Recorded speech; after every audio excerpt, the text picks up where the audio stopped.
El rector de la Universidad Gabriel René Moreno, don Vicente Cuéllar, estuvo en La Paz y habló molesto. Dale.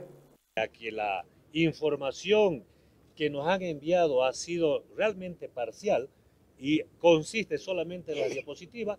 Nosotros hemos complementado nuestra propuesta técnica tal como establece el punto 4 del convenio que el mismo ministro firmó, que el vocero presidencial, el viceministro de Autonomía, también estuvieron presentes cuando firmamos un compromiso. El punto 4 de ese compromiso establecía de que nosotros deberíamos complementar nuestra propuesta técnica.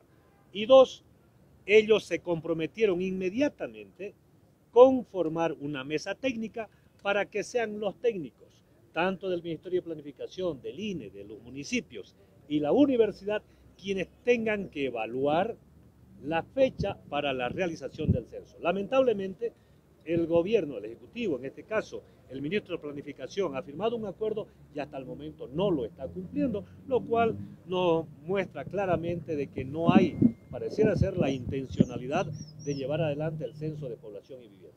Ahora, esto que no tenga fecha se cruza con la previsión de que el 30 se lleva adelante un cabildo y podrían tomarse medidas de hecho, de acción.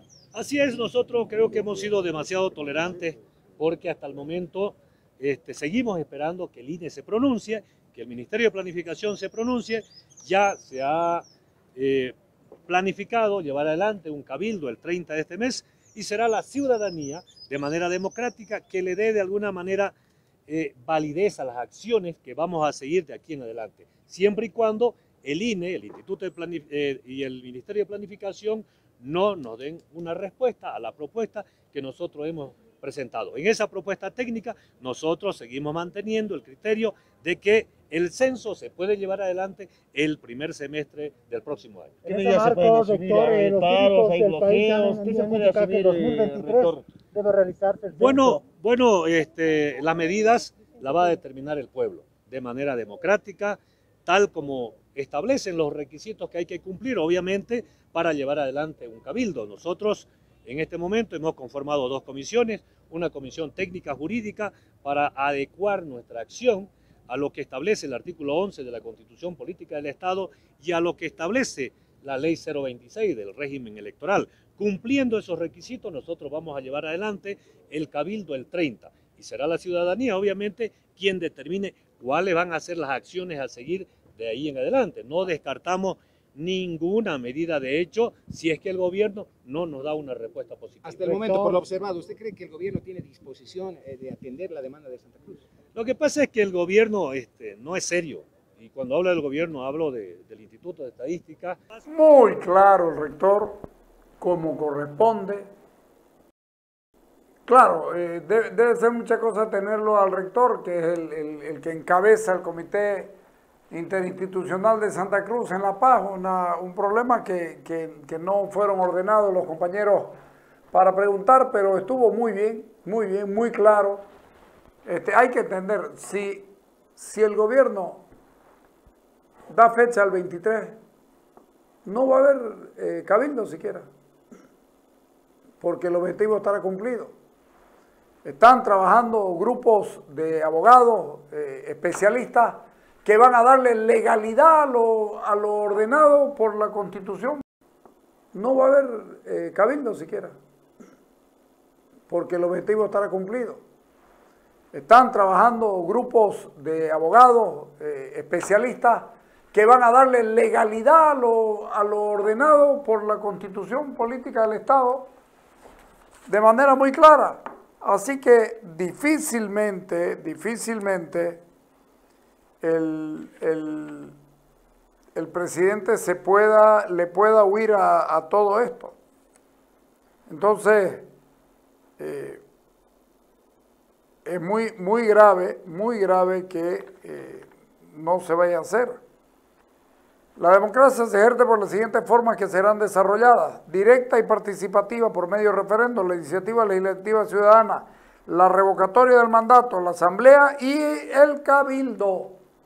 El cabildo dice: queremos censo, y la democracia se ejerce y serán desarrolladas La Asamblea y Cabildo tendrán carácter deliberativo conforme a ley.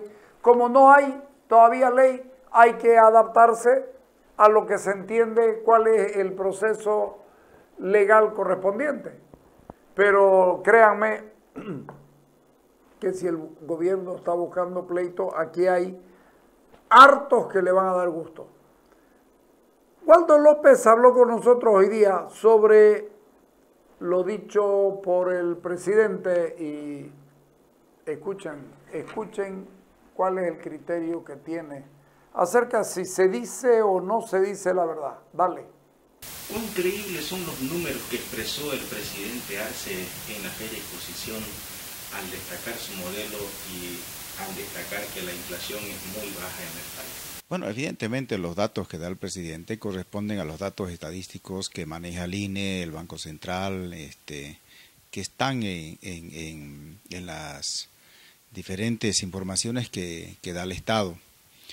De alguna manera hay una diferencia con los organismos internacionales que muestran que la inflación podría ser un poco por encima, se podría llegar a quizás hasta el 3%, porque lo que va del año es 1.55, el presidente dio 1.6 en realidad, ¿no? Pero las estadísticas dicen que el desempleo está en el bajísimo, en 4,5, hay saldo favorable en la balanza comercial, evidentemente. Sin embargo, se repite lo que siempre se ha venido dando, de que solo habla los datos positivos y no ve la otra cara de la medalla, que también es importante hacerla conocer. O sea, la economía de una u otra manera se ha debilitado respecto al 2014, al 2013, porque lo hemos dicho en reiteradas oportunidades, que las reservas internacionales siguen decayendo, que el contrabando es muy alto en el caso boliviano, que es uno de los factores que genera estabilidad. Y también no se reconoce que la inflación no es solamente producto de la política fiscal y monetaria o cambiaria del presidente y la subvención, sino también por el empuje de Santa Cruz, que provee con el 70% de los alimentos de Bolivia. Porque si hubiera escasez de alimentos, tendríamos que importar y esos alimentos estarían mucho más caros y por lo tanto la inflación sería mucho más alta. En la medida de que hay producción de alimentos, se abastece e incluso exportamos, eso llega a estabilizar los precios de los productos y servicios de la canasta familiar, los bienes, los alimentos fundamentalmente, ¿no?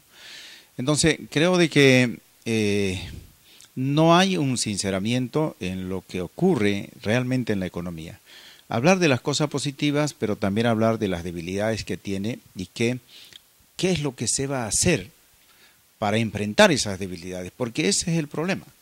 Si solamente decimos las cosas positivas y ocultamos lo que es negativo, no estamos enfrentando ante la población, no estamos dando certidumbre ante la población de lo que puede ocurrir en el futuro, mejor dicho, porque obviamente hay incertidumbre que es lo que puede pasar si seguimos gastando en traer diésel y gasolina, importar diésel y gasolina, y si seguimos gastando y el presupuesto del Estado sigue siendo alto. Y ese presupuesto significa deuda pública y la deuda pública va creciendo. Esas cosas no se los dice, por política evidentemente, ¿no? El ministro, el presidente siempre dan una visión optimista, pero nosotros tenemos analistas de la economía, tenemos que decir la verdad.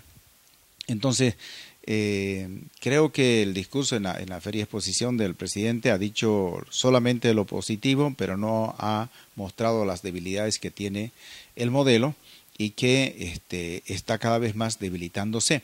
Evidentemente no está, digamos, en la fase terminal de agotamiento, porque los modelos dependen también mucho del aspecto político y social, no es solamente la economía. La economía ayuda a lo político, pero lo político también refuerza lo económico.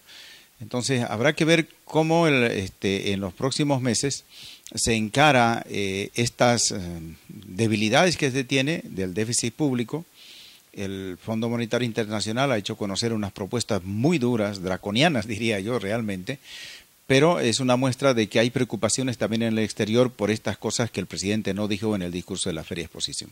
Ahora, sí, licenciado, es una de las pocas veces durante la gestión del presidente Arce que se lo ve cerca de empresarios.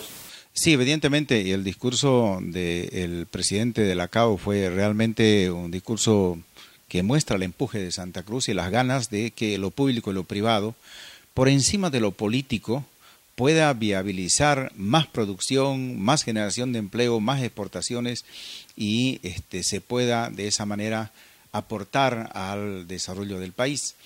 En cambio, el presidente solo comenzó a decir las cosas positivas y no a mostrar los aportes a estos desafíos que debemos enfrentar para salir adelante. Me parece un buen signo de que el presidente haya venido a la Feria Exposición y no tuvo un discurso confrontacional, quizás eso es lo positivo, sino que informó lo que ya todos sabemos al auditorio, pero no entró, digamos, en la confrontación discursiva, y eso me parece positivo. Ojalá en el futuro el presidente se acerque más a los empresarios de Santa Cruz y se pueda llegar a hacer una agenda para poder fortalecer y diversificar las exportaciones, las estructuras productivas, pero además buscar que los grandes proyectos que tiene Santa Cruz, como el hub de Viru Viru, por ejemplo, se haga realidad, el proyecto Rositas, que otra vez ha entrado al sueño, digamos, donde está durmiendo, y otros grandes proyectos que van a hacer que Santa Cruz siga aportando al crecimiento y al desarrollo del país. A raíz de todo esto que usted manifiesta, el presidente no ha sido sincero, ha dicho solamente las cosas bonitas, digamos. El Fondo Monetario y el Banco Mundial aseguran que en el último trimestre se viene una situación fea, complicada, con recesión. Y en Bolivia siempre se ha tratado de hacer que esto quede de lado, digamos, ¿no? Se evita hablar de recesión o de crisis, digamos, ¿no? Desde el gobierno. ¿Cómo podemos tomar nosotros esta preocupación de organismos internacionales con esta visión que tiene el presidente del Estado? Bueno, es que el análisis de la economía depende del enfoque político también, ¿no? El gobierno evidentemente va a hacer lo que sigue haciendo, y los organismos internacionales que no tienen digamos, una posición política partidaria, sino más bien de institucional, encaran los problemas con la frialdad que lo han hecho, por ejemplo el Fondo Monetario Internacional. Yo creo que el mundo está evidentemente en un proceso de estanflación, hay estancamiento y hay inflación a nivel global, y esa es la gran preocupación, y eso puede de alguna manera contaminar a la economía boliviana, que tiene indicadores positivos importantes, evidentemente con la inflación, el desempleo, el superávit de la balanza de pagos, pero tomando en cuenta ese gran hueco que es el déficit fiscal y que tenemos una economía altamente informal, tenemos, digamos, también debilidades, y hay que saber encarar, por lo tanto, esas amenazas para que no se conviertan en un grave problema para el país. Creo que ese es el enfoque que debemos dar a las políticas públicas y a la política económica en particular.